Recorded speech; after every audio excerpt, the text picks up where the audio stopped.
Nizampet corporation పరిధిలో రోడ్లు మరియు పార్కులు, ప్రభుత్వ భూములు మరియు చెరువుల నందు అక్రమ అనుమతులు మరియు నిర్మాణాలపై పలుమార్లు ఫిర్యాదు చేసిన నోటీసులతోనే సరిపెడుతూ అక్రమదారులకు సహకరిస్తున్న మున్సిపల్ కమిషనర్ మరియు టౌన్ ప్లానింగ్ అధికారులను నిలదీయడమే కాకుండా చర్యలు తీసుకోకుంటే మున్సిపల్ కమిషనర్పై కలెక్టర్కి ఫిర్యాదు కాకుండా మరియు హైకోర్టులో కేసు వేస్తామని హెచ్చరించడం జరిగింది. వివిధ కాలనీల్లో ప్రజల పార్కులు కమిషనర్ని నిలదీయడం జరిగింది.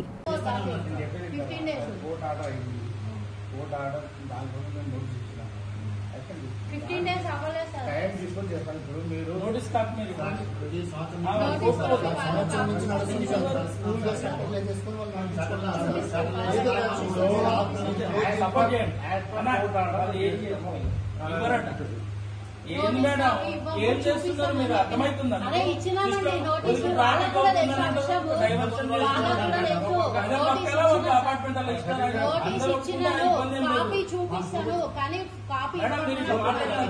సిస్టమ్ మీద మాట్లాడతారు.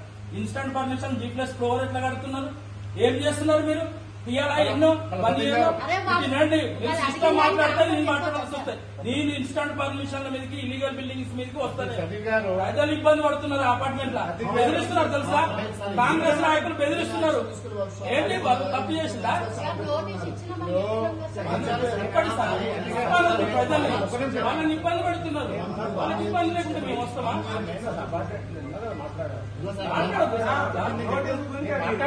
ప్రైవేట్ బిల్డింగ్ల మీద అసలు సంబంధం లేని విషయం. ప్రజలు ఇబ్బంది పడ్డప్పుడు మన బాధ్యత.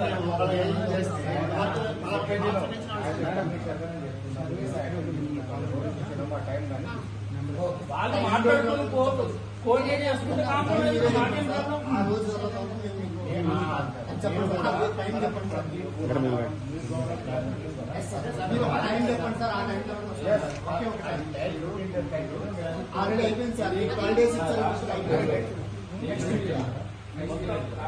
లో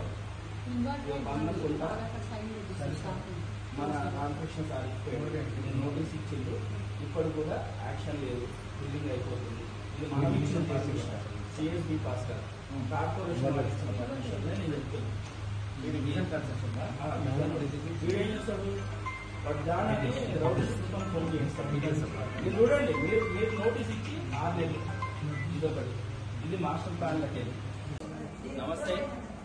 నిజాంపేట కార్పొరేషన్లో దాదాపు 12 ప్రాంతాల్లో చెరువులల్లా, ప్రభుత్వ భూములల్లా, పార్కులల్లా రోడ్లు కబ్జా పెట్టుకొని నిర్మాణాలు జరుగుతున్నాయి.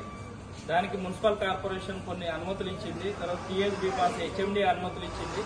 చర్యలు తీసుకోండి, ప్రజల ప్రాపర్టీని ఆపడమని పలుమార్లు గత కమిషనర్ ఫిర్యాదు చేసినాం. ప్రస్తుత కమిషనర్ కూడా ఆధారాలతో సహా ఫిర్యాదు చేస్తే మే, జూన్, జూలై, ఆగస్ట్, సెప్టెంబర్ వస్తుంది.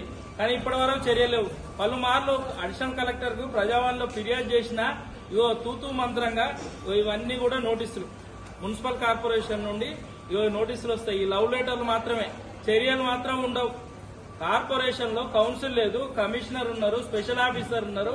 ఇప్పుడు ప్రజాప్రతినిధుల ఒత్తులు లేవు. కానీ ఇగో నోటీసులతో సరిపెట్టి కమిషనర్ ఎన్నిసార్లు ఫిర్యాదు చేసినా చర్యలు తీసుకోకుండా ప్రజా ఆస్తులు కాపాడకుండా మరి కమిషనర్ ఎందుకని అడుగుతున్నాం. పలుమార్లు ఫిర్యాదు చేస్తే నోటీసులు ఇచ్చినాం కదా. నోటీసులు ఎవరికి కావాలండి? మాకు కావాల్సిన చర్యలు పార్కులల్లో, రోడ్లల్లో, తర్వాత ప్రభుత్వ భూమి, చెరువులలో కబ్జాలయ్యి ఈరోజు అక్రమ నిర్మాణాలు, అక్రమ అనుమతులు ఇచ్చి నిర్మాణాలు జరుగుతుంటే నోటీసులు ఇచ్చి ఒక్కొక్క నోటీసు 5 నెలలు అవుతుంది. నోటీస్ పీరియడ్ ఎంత అని అడుగుతున్నా నేను మున్సిపల్ అధికారులను, టౌన్ ప్లానింగ్ అధికారులను. నేను నోటీస్ ఇచ్చి చేస్తున్న పని ఏందని అడుగుతున్నా. చర్యలు ఎందుకు తీసుకుంటలేరు?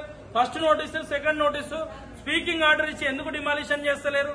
ఎందుకు ప్రజా ఆస్తులు కాపాడతలేరు? కమిషనర్కి ఇస్తే చూద్దాం, చేద్దాం, చట్ట ప్రకారం చేస్తాం. మరి చట్ట ప్రకారమే చేయమని అడుగుతున్నాం మేము. అనుమతులు ఎందుకు రద్దు చేయరు? చైర్లో ఏ కమిషనర్ ఉంటే ఆ కమిషనర్ బాధ్యత వహించాల్సిందే, చర్యలు తీసుకోవాల్సిందే. చర్యలు తీసుకోకుంటే నేను చెప్తున్నా కమిషనర్ పైనే. ప్రస్తుత కమిషనర్ కి ఇప్పటికి 3 సార్లు ఫిర్యాదు చేసినాం. ఇప్పుడు ఇదే పెట్టి ఈ మున్సిపల్ కమిషనర్ చర్యలు తీసుకుంటున్నారని హైకోర్టులోనే కమిషనర్ పైన ఫిర్యాదు చేస్తాం. అదేవిధంగా తప్పుడు రిపోర్టులు, ఆకృతి కన్స్ట్రక్షన్ కు తప్పుడు రిపోర్ట్ ఇచ్చినా కమిషనరే బాధ్యత వహించాలి, వదిలే ప్రసక్తే లేదు. ఈ విధంగా తప్పుడు రిపోర్టులు, నోటీసులతో సరిపెట్టి అక్రమ నిర్మాణాలు వత్తాసు పలుకుతున్న నిజాంపేట కమిషనర్, టౌన్ ప్లానింగ్ అధికారులే బాధ్యత వహించాలి. బాధ్యత వహించకుండా కోర్టు నుండి ఎలా చట్టపరంగా చర్యలు తీసుకోవాలో అది కూడా చూపిస్తామని హెచ్చరిస్తుంది.